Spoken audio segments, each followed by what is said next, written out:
ভারতের উত্তরপ্রদেশের হাতরাস শহরে আয়োজিত এক ধর্মীয় সমাবেশে পদদলিত হয়ে অন্তত 121 জনের মৃত্যু হয়েছে।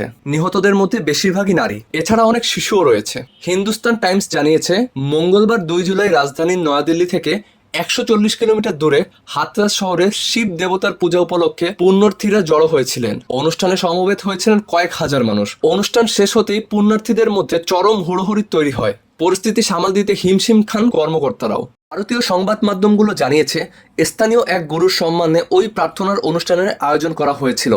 ঘটনার সময় গুরু তার জন্য বিশেষভাবে স্থাপন করা তাঁবুতে বসে ভাষণ দিচ্ছিলেন।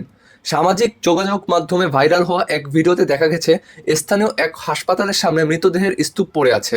তবে বার্তা সংস্থা রয়টার্স ওই ভিডিওর সত্যতা তাৎক্ষণিকভাবে যাচাই করতে পারেনি।